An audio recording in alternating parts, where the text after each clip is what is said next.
cumbre de la PEC. Nos acompaña el exministro del Interior, Kluber Aliaga, para hablar sobre ese tema. Gracias por estar aquí. Bienvenido. Muy buenas noches, Tatiana. Encantado de estar en tu programa.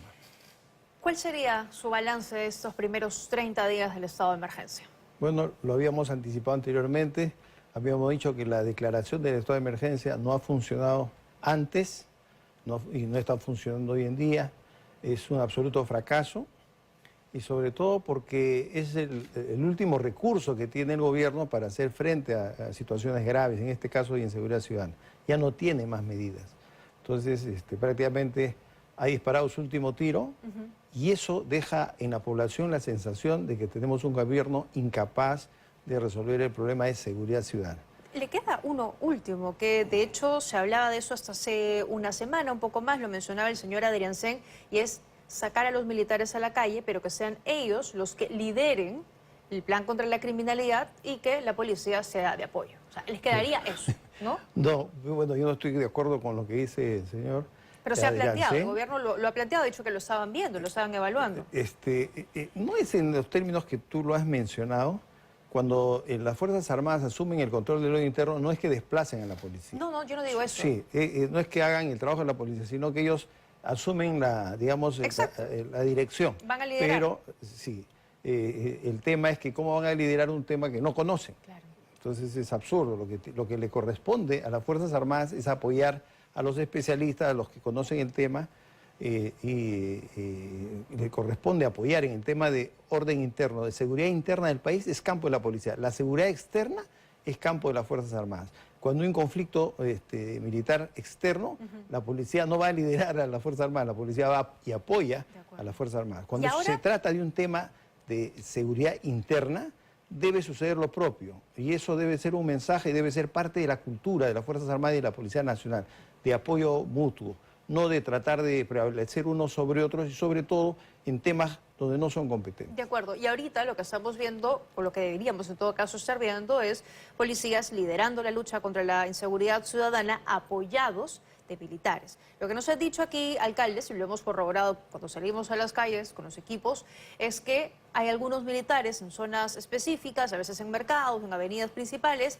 pero simplemente patrullando o estando ahí en algunos lugares y nada más. O sea, ese trabajo coordinado del que usted habla no se ve. Hay que utilizar bien los recursos humanos. Esos recursos humanos que ponen las Fuerzas Armadas, que no son demasiados, tienen que ser aprovechados al máximo posible en actividades preventivas, es decir, evitar la comisión de delitos donde se producen muchos delitos. Es decir, una zona roja es tomada territorialmente y durante la presencia de las Fuerzas Armadas no se va a cometer delitos. Pero yo no entiendo para eso fundamentalmente. Y esa acción, ¿qué es lo que genera? Que los delincuentes de esa zona roja se desplacen a otro lugar, porque los delincuentes viven del delito, ellos no trabajan, tienen que comer todos los días. Entonces, al desplazarse a otro lugar, ahí los espera la policía.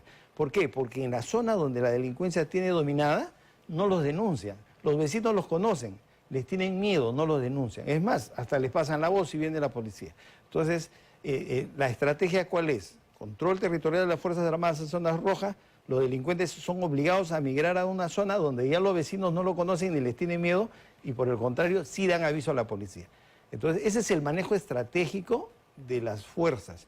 Si no hay ese manejo estratégico, si solamente pones a los militares pero no pones personal policial terna, por ejemplo, en las posibles zonas donde estos delincuentes van a migrar a cometer sus delitos, no tiene efectividad. Estás desperdiciando la oportunidad de capturarlos, ¿no?, con las manos en la masa. O pones personal terna, como ocurrió en el sector en la urbanización de Manzanilla, y los expones, porque eran un grupo reducido, que terminaron siendo casi asesinados, masacrados, por un grupo de delincuentes. Ahí hay un grave error operativo, porque un jefe operativo lo primero que piensa es en la seguridad de su personal, y tiene que asignar personal suficiente y con medios para lograr el éxito de la misión y sin poner en riesgo la vida de los efectivos.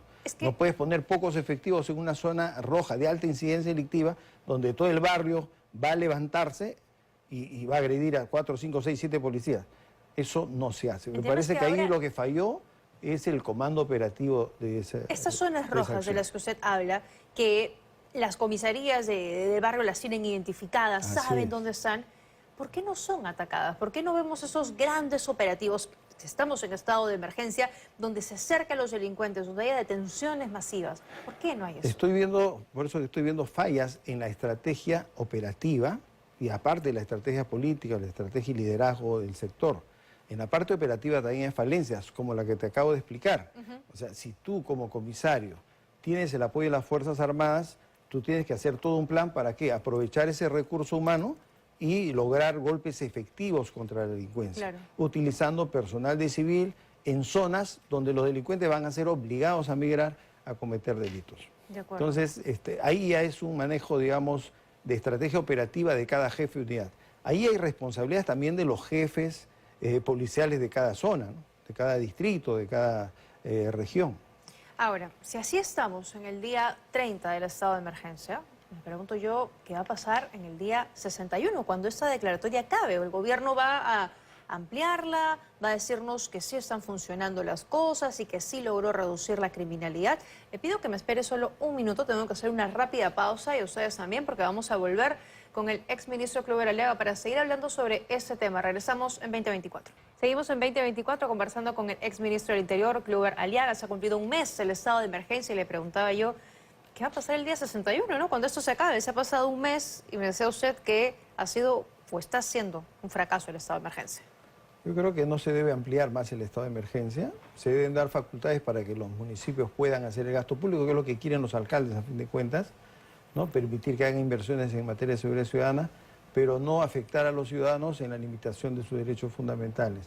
Los estados de emergencia y el estado de sitio son medidas de carácter temporal, que limitan o restringen derechos y libertades fundamentales de todos los peruanos.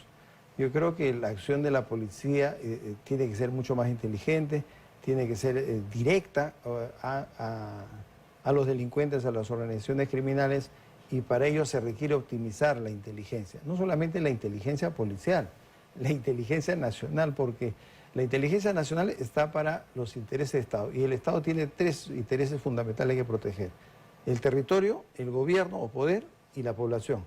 Y el elemento más importante del Estado es la población.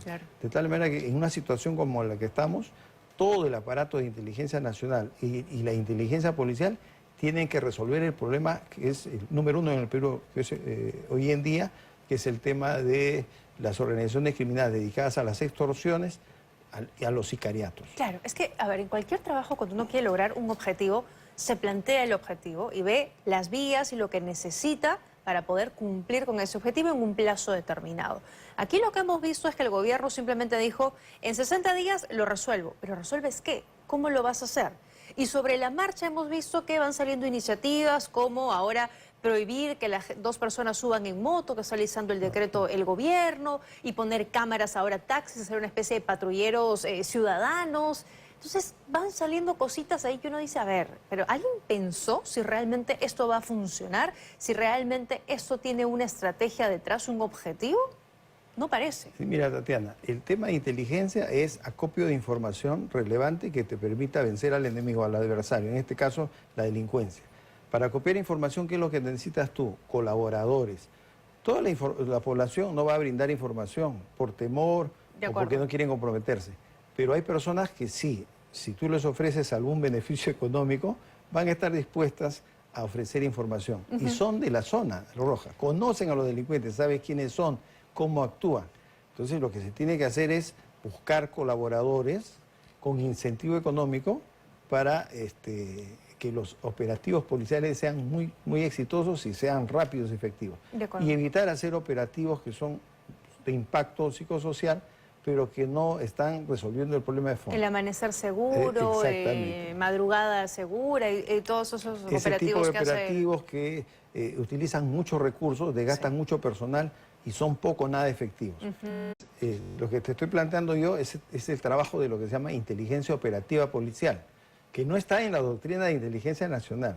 La inteligencia operativa surgió de la praxis misma de los investigadores de la DIRCOTE, cuando vieron que no convenía capturar, por ejemplo, a un líder senderista, teniéndolo a la vista, lo que queríamos era llegar a la cabeza. Entonces había que dejarlo para ver con quién más contactaba y establecer la red de contactos.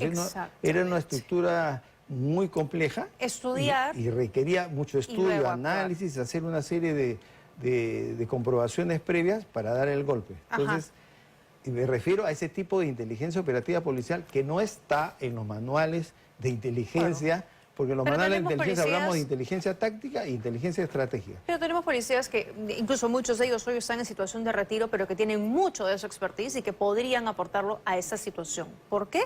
Porque la gente está harta, está cansada. En Lima se han registrado 4 paralizaciones solo en el mes de octubre. Ha habido la última, convocó a gente también de algunas regiones. Y hoy ha habido un fuerte enfrentamiento en el norte, en la Panamericana Norte, que estuvo bloqueada por varias horas por ciudadanos que lo que estaban, el reclamo era seguridad ciudadana, porque también las cifras en La Libertad son bastante fuertes. Hasta inicios de octubre, 198 homicidios, según SINADEF. Pero la situación se desbordó un poco porque hubo enfrentamientos. Además, hay 2 policías que han resultado heridos, un civil también que ha resultado herido, y la policía estaba cumpliendo su función. Lo que quería era que se abra el paso de la Panamericana Norte, porque bloquear vías es un delito.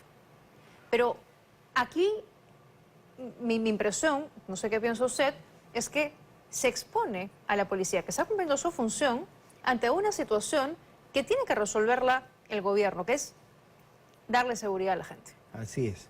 Para hacer frente a este tipo de situaciones tiene que haber una apreciación de inteligencia operativa policial. Ya la policía sabe en qué zonas existen este tipo de eventos, donde hay componentes ideológicos o hay pandillas de delincuentes. Y eso ya se había anunciado. Entonces, desde horas antes. Hemos visto que esas zonas son frecuentes, no es la primera vez. En Chao y en Virú ha habido muchas paralizaciones así fuertes antes. O sea, sí. Hay la cultura, digamos, de la población de esa zona es enfrentarse contra la policía y tomar las vías.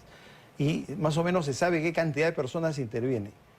Entonces, uno tiene que actuar diligentemente y en previsión de que va a suceder eso, ¿no? Tener el contingente suficiente de policías y debidamente equipados. Entonces está fallando todo. Está fallando ya la parte operativa. Los jefes operativos en esa zona tienen que ir monitoreando, ¿no? Cuánta gente se va reuniendo, cuántos policías van a enviar, porque si tú envías pocos policías frente a una muchedumbre, esos policías van a ser agredidos.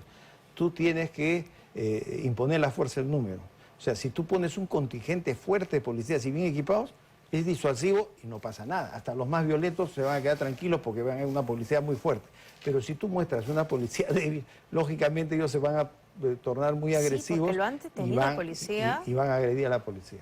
Lo han detenido, lo han cogido de los brazos, lo han despojado de su arma, lo han agredido, lo han golpeado. De verdad que la situación se puso, han quemado también. Por ejemplo, ya debe ser costumbre camión. en esas zonas que el personal policial actúe en grupos y adecuadamente equipados. Claro. Y para eso ya es un tema de decisión política del Estado que tiene que dar el equipamiento necesario. El gobierno, aunque no lo diga, parece estar preocupado por lo que va a venir en las próximas 2 semanas. Viene la cumbre de la PEC, que es un importante evento económico. Vamos a recibir a presidentes, empresarios. Y el señor Adenauer ha hecho un pedido a la gente, ¿no? Que por favor se abstengan, que haya una tregua esos días, pero no parece que eso fuera así. Por lo menos el gremio de transportistas no parece que vaya a dar esa tregua. El tema de la PEC pone en un aprieto muy serio al gobierno. ¿Por qué? Porque en primer lugar tiene que garantizar la seguridad de todos los visitantes. Tiene que dar una buena imagen como país anfitrión de todos los líderes de la Comunidad Económica Asia-Pacífico, ¿no? Y de la cual el Perú tiene que sacar el mayor rédito posible. Por otro lado, si se abren estos frentes de marchas o de bloqueos de carreteras, etcétera, un fuerte contingente policial tiene que ir y desplazarse a esa zona, por lo cual se le puede tornar muy difícil manejar el tema de la seguridad en ambos. Porque no tenemos además suficientes policías. Entonces eso ya se tiene que prever con anticipación y lo ideal en estos casos es contar con equipo que te permita manejar a muchas personas sin exponer a muchos policías, ¿no? Contar con vallas de seguridad, con escudos protectores, con vehículos rompemanifestaciones. Deberíamos considerar, en todo caso, no sé, pedir refuerzos a un país hermano o algo así, ¿considera usted? El tema es que nosotros para esos días tenemos que tener los recursos. Si no los utilizamos, mejor. Claro. Pero si en caso se produjera un hecho, nosotros tenemos que asegurar que se puede controlar el tema de la seguridad. En este caso, yo creo que todos los peruanos, o la mayoría de peruanos, podemos estar disconformes con el gobierno. No existe liderazgo, no existen las decisiones políticas adecuadas, no se ve estrategia, no se ve capacidad de gestión. Podemos estar en desacuerdo, podemos pedir inclusive que se vayan todos. Bien. Pero también no podemos dispararnos nosotros mismos, los peruanos, contra el pie. Acá tenemos que darnos cuenta, primero, que los gobiernos son pasajeros. El gobierno actual no le queda mucho. Pero el APEC es un tema que nos beneficia a todos. De acuerdo. Entonces, no podemos perjudicarnos a nosotros mismos, debemos tratar de, cualquier tipo de protesta que haya, lo más pacífico posible, que se evidencie que hay una disconformidad respecto a la conducción del país, Es parte pero de que su el Perú derecho en es un democracia. país que puede resolver sus problemas y es un país atractivo para el turismo, Muy es bien. un país atractivo para las inversiones. Eso es lo que nos corresponde hacer como peruanos, actuando inteligentemente. Muchas gracias por habernos acompañado esta noche, señora Leaga. Muy gentil, como siempre. Hacemos una pausa. Nosotros volvemos con más en 2024.